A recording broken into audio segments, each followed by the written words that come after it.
इस उम्र में शादी? तेरे बाबूजी पागल तो नहीं हो गए? दिस इज टू मच यार। जानती हूँ बाबूजी ये सब पर्पसली करते, माँ को नीचा दिखाने के।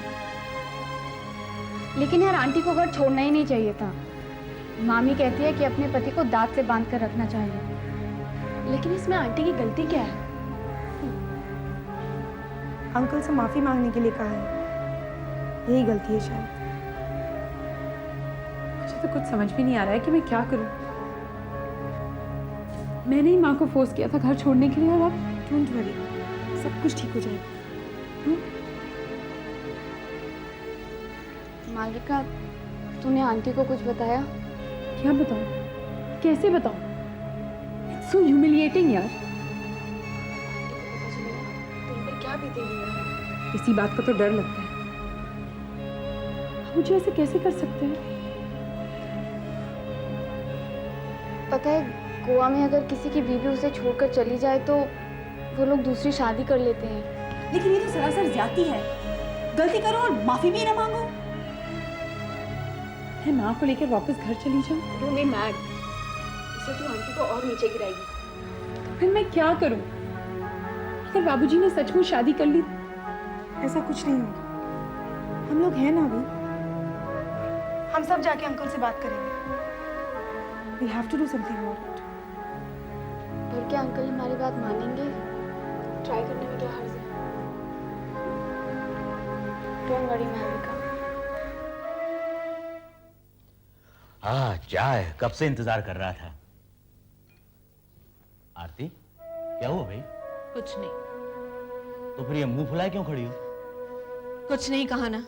नहीं आरती, कोई ना कोई बात तो जरूर है। कब से देख रहा हूं, ना तुम मुझसे बात करती हो ना कुछ। अरे भाई, आखिर हुआ क्या है, बताओगी भी? कुछ नहीं। कुछ नहीं तो फिर यहाँ बैठो मेरे पास। हाँ, या मेरे पास बैठना नहीं है तुम्हें? आपके पास फुर्सत है मेरी ओर देखने की? अरे वाह भाई वाह। हाँ, क्या बात कर रही हो? अरे मैं तुम्हारी तरफ नहीं देखूंगा तो किसकी तरफ देखूंगा? रहने दीजिए, सब समझती हूँ। अच्छा, क्या समझती हो, बताओ ना मुझे। कुछ नहीं। अरे तो कुछ नहीं तो फिर बैठो ना यहाँ, कह रहा हूँ ना तुमसे मैं। मेरे पास समय नहीं है, अंदर बहुत सारा काम पड़ा है। आरती, गुड मॉर्निंग आरती बहन। Good morning. Good morning. बैठिए ना प्लीज, बैठिए।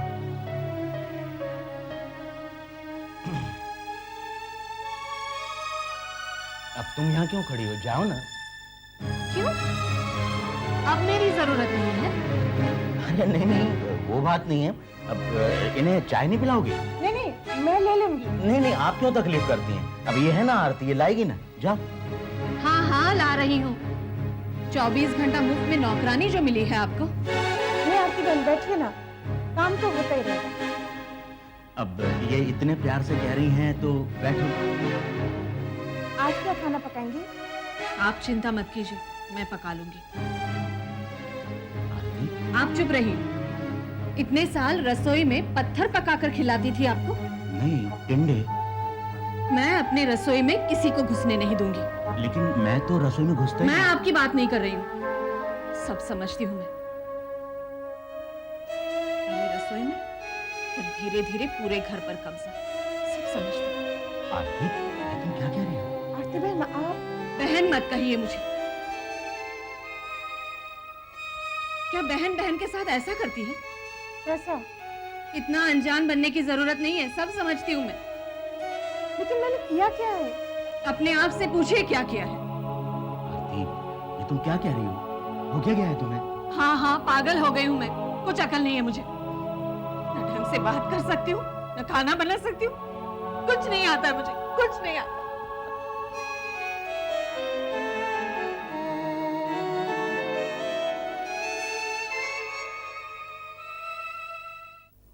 लेकिन पापा, जल्दी क्या है शादी की?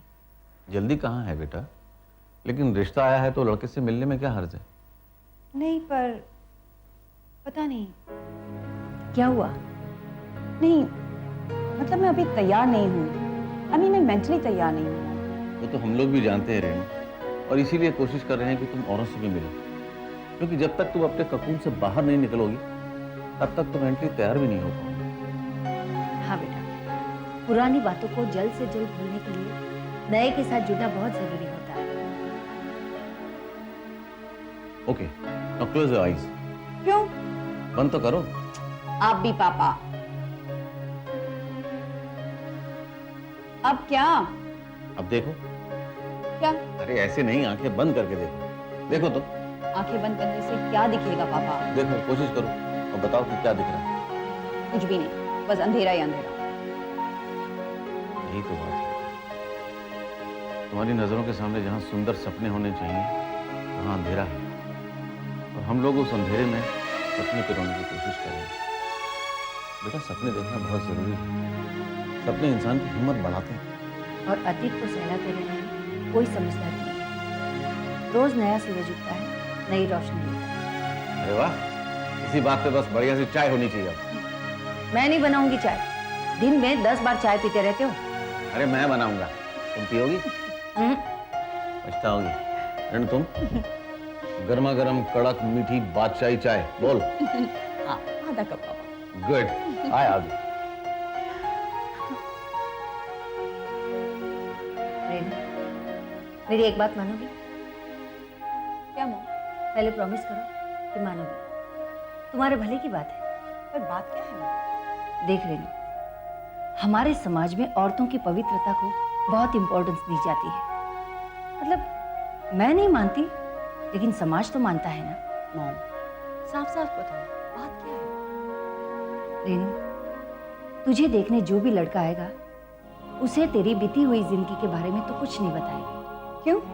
क्योंकि मैं कहती हूँ। पर मॉम, शादी जैसे रिश्ते की बुनियाद एक झूठ पे।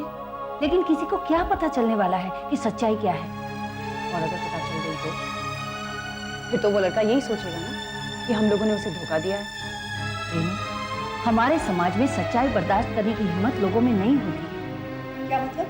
तू अगर उस लड़के को अपने अतीत के बारे में बता देगी तो वो तुरंत तुझे नापसंद कर देगा। हाँ तो ठीक है। नहीं, ठीक नहीं है। तू अगर सबको यूं ही बताती फिरेगी तो कहीं कोई शुरुआत ही नहीं होगी। क्या सोच रही है? नहीं, मैं ये सोच रही थी कि लड़के को परखने के लिए ये अच्छी टेस्ट है। अगर सब कुछ जानने के बाद भी वो मुझसे शादी करने के लिए राजी होगा, then he's mine. वरना he was never mine. पागल लड़की, समझती क्यों नहीं है रेनू? सच्चाई जान लेने के बाद nobody will be yours. Mom, तुम बात को समझ रही हो। अगर उस लड़के को बात भी सब कुछ पता चल जाएगा तो वो शादी को रोक सकता है और वो डिवोर्स भी कर सकता है मॉम। एक बार शादी हो जाने के बाद इंडियन मर्दों में डिवोर्स लेने की हिम्मत नहीं होती। इसका मतलब है कि उसे जैसे भी हो फंसाना है। रेनू, अगर तुझे तेरी मॉम पर जरा भी भरोसा है तो तू उस लड़के को कुछ नहीं बताएगी। यहाँ कोई लड़का खुद भले राम हो ना हो, मगर उसे सीता की ही चाहत होती है। पवित्र कुंवारी पतिव्रता सीता। लेकिन मॉम, सारे लड़के एक जैसे तो नहीं होते, कोई तो होगा। मगर कोई एक लड़के के लिए कितने दिन भटकेगी तू? Mom please. रेनू, तेरे भले के लिए कह रही हूँ ना मैं। मुझे आपसे एक सवाल पूछना है। जी पूछिए। आप जब लड़की देखने जाते हैं तो आप एग्जैक्टली उसमें क्या देखते हैं? ये कैसा सवाल है? बस क्यूरियोसिटी। आप क्या देखते हैं? क्या देखते हैं मतलब लड़की का रूप, उसका रंग, देन उसकी हाइट एंड ऑल। मतलब उसका फिगर। मतलब उसके विचार कैसे हैं, हाउ स्मार्ट शी इज, और बस। आपका कोई पास रह चुका है? पास मतलब मैं कुछ समझा नहीं। मतलब कोई गर्लफ्रेंड्स? जी नहीं। नहीं? मतलब छोटे मोटे अफेयर तो होते रहते हैं, लेकिन आप ये सब क्यों पूछ रही हैं? बस ऐसे ही। क्यों, इन सब चीजों से कोई फर्क पड़ता है क्या? नहीं, मुझे तो नहीं पड़ता। मुझे भी नहीं पड़ता। इनफैक्ट जो हो चुका है उसे तो भूल ही जाना चाहिए। क्यों, सही कह रहा हूं ना मैं? हाँ। आप कुछ सोच सी रही हैं। आपका मेरे बारे में क्या ख्याल है? आई थिंक आप मुझे पसंद है। Are you sure? 100% श्योर। आप फिर से सोचने लग गई? मुझे लग रहा है आप कुछ परेशान सी हैं। मैं आपको कुछ बताना चाहती हूँ। जी बताइए। मेरा भी एक अतीत था। ऑब्वियसली रहा होगा, आप इतनी स्मार्ट हैं, इतनी सुंदर है, तो जरूर। एक मिनट। मेरा एक बार अबॉर्शन हो चुका।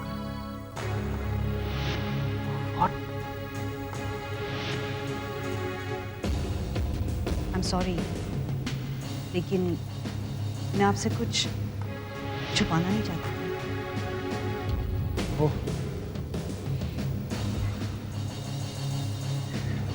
हम लोग आ जाएं भाई। आइए पापा, हम लोग की बातचीत हो गई। नहीं आंटी, मैं बस जा ही रहा था। इतनी जल्दी?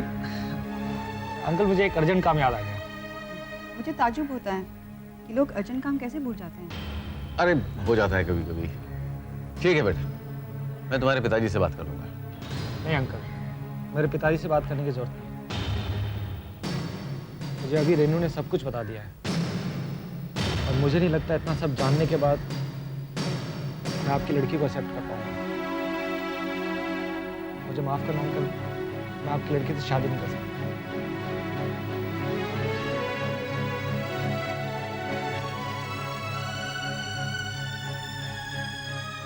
गोविंद जी, शादी तय करते हुए पास नहीं फ्यूचर देखा जाता है, इसलिए नैना की पिछली जिंदगी में क्या हुआ है उससे हमें कोई सरोकार नहीं है।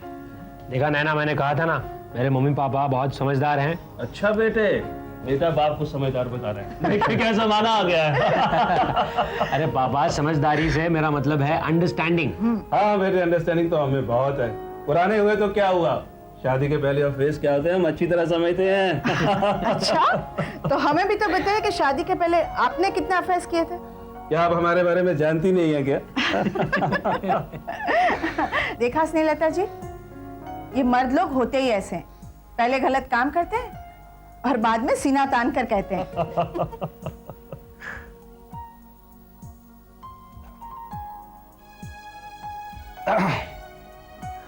हाँ तो गोविंद जी, मैं चाहता हूँ कि आप शादी की तैयारी अभी से शुरू कर दीजिए।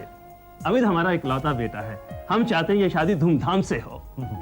आप बिल्कुल निश्चिंत रहिए, शादी ऐसे होगी कि आपने पहले देखी भी नहीं होगी। बिल्कुल ऐसी ही शादी होनी चाहिए। क्या कि हम दोनों की शादी के वक्त बहुत सी प्रॉब्लम्स रही थी। क्या कि मेरे और बाबूजी के बीच में कुछ इस तरह की टेंशन रही कि हमें बहुत से कॉम्प्रोमाइजेस करने पड़े थे। उनके पास बहुत पैसा था लेकिन हमारे किसी काम नहीं आ सका। अब हम चाहते हैं कि हमारे पास जो पैसा है हमारी बेटी की खुशी के काम जरूर आना चाहिए। इसलिए आप पैसों की चिंता बिल्कुल मत कीजिए, दिल खोलकर खर्च कीजिएगा। बिल्कुल, कहें तो एक बड़ा बंगला बुक कर लूं? नहीं, उसकी कोई जरूरत नहीं है। वैसे हम दिल्ली में एक और कोठी बनवा रहे हैं, मैं और सावित्री वहां शिफ्ट हो जाएंगे। क्या है कि अपने शहर की जो मिट्टी है हम उसको छोड़ना नहीं चाहते। अमित और नैना तो यहीं रहेंगे बिजनेस के सिलसिले में, उनके लिए यहाँ बंगला है ही, कोई परेशानी की बात नहीं है। और चाहे तो शादी के बाद आप दोनों भी यहाँ आकर रह सकते हैं, क्योंकि नैना की शादी के बाद तो आप दोनों बिल्कुल अकेले हो जाएंगे। अच्छा रतन जी, हम चलें? जी, मन खुश हो गया आपसे मिलकर। अरे हाँ भाई, ये लो बेटी, शगुन की साड़ी। खुश रहो। जीत करो। सगाई तो हम करेंगे नहीं, सीधी शादी। आप पंडित जी को बुलवाकर मुहूर्त निकलवा लीजिए। लेकिन मैंने तुझे मना किया था ना उसे सच्चाई बताने से। फिर क्या जरूरत थी उसे सब कुछ बता देने की? तुझे क्या लगता है तूने बहुत बड़ा तीर मारा है उसे सच्चाई बताकर, जो तुझे सर पे बिठा लेगा? प्लीज। अरे इतना सब कुछ गुजर जाने के बाद भी इसे अक्ल नहीं आती? लेकिन मॉम, मैं किसी को धोखे में रखकर शादी नहीं करना चाहती। और यूं ही सच बताती रही तो कोई तुझसे शादी नहीं करेगा। मुझे मंजूर है मॉम। मुझे मंजूर नहीं है। लेकिन किशोर, तुम चुप क्यों हो? अरे समझाओ ना इसे कुछ। मैं क्या समझाऊं? एक तरफ तो अच्छा भी लग रहा है कि मेरी बेटी में इतना बड़ा सच बोलने की हिम्मत तो है, और दूसरी तरफ बुरा भी लग रहा है कि उस लड़के ने इसे नापसंद कर दिया। वो एक लड़का ही नहीं, सब नापसंद कर देंगे इसे, अगर ये इसी तरह से जिद करती रही तो। लेकिन मॉम, मैं कोई गलत काम तो नहीं कर रही हूँ ना? रेनू, सच्चाई हिम्मत सब कहने सुनने के लिए अच्छा लगता है, इससे जिंदगी नहीं चलती। ये बात भी सच है। जब सच्चाई किसी से बर्दाश्त ही नहीं होती तो फिर सच्चाई बोलकर फायदा क्या है? लेकिन पापा, try to understand it this way. सच्चाई बताकर क्या होता है ये तुमने देख लिया। Now try it without revealing the truth. मतलब सच्चाई मत बताओ और आगे बढ़ो। आगे चलकर तुम्हें पता चलेगा कि तुम्हें सच्चाई बताने की कभी जरूरत ही नहीं पड़ी। समझ रही हो मैं क्या कह रहा हूँ? समझ रही हूँ पापा, लेकिन एक झूठ का बोझ लेकर मैं कैसे? कौन सा इतना बड़ा बोझ हो रहा है तुझे? सब लोग ऐसा ही करते हैं। करते होंगे, लेकिन मुझे नहीं करना। तो अब क्या करना है तुझे? जाओ, जाकर शहर भर में ढिंडोरा पीटो, मैंने अबॉर्शन करवाया है। Please don't be so crude. और नहीं तो क्या करूं? ये अकेली है क्या सच की देवी? मॉम, जब मैं गलत काम कर रही थी तब भी मैंने झूठ का सहारा नहीं लिया, और अब जब मैं सही रास्ते पे चल रही हूँ अब झूठ क्यों? क्योंकि तेरी ये जिद तुझे कहीं का नहीं रखेगी। लेकिन फिर भी मैं झूठ नहीं बोलूंगी मॉम। ठीक है, मत बोलना झूठ। सच की आग में जलेगी तब पता चलेगा तुझे। इजी। क्या टेक इट इजी? अरे ये इसी तरह से जिद करती रही तो इसकी शादी तो होने से रही। लेकिन वो जो भी कह रही है ठीक कह रही है। ठीक है, तुम दोनों की समझ में जो आए वो करो, मुझसे कुछ मत पूछना। ये क्या है? तुम बात बात पर गुस्सा करती हो। वो जो कह रही है उसे भी तो सुनो। अरे एक छोटी बच्ची होकर भी वो सच बोलने की हिम्मत तो रखती है। हाँ तो और सच बुलवाओ, मैं कहाँ मना करती हूँ। शैला, तुम अपनी कन्वीनियंस के हिसाब से सच को बदलती हो। उस दिन राज और प्रीति की बात पे तुम सच्चाई का दम भर रही थी और आज वही सच्चाई तुम्हें चुभ रही है। वो बात अलग थी और ये बात अलग है। देखो, सच सच होता है, तुम उसे अपने हिसाब से बदल नहीं सकती। मैं कहाँ बदल रही हूँ? मैं तो उसकी भलाई के लिए कह रही हूँ। प्लीज आप लोग झगड़ा मत कीजिए। झगड़े का कारण तू ही है। मॉम, आपके बिहेवियर से तो मुझे ऐसा लग रहा है कि आप लोगों की शादी की बुनियाद भी इसी झूठ पे टिकी हुई है। तुम्हारी हिम्मत कैसे हुई मुझसे ऐसी बात करने की? क्या?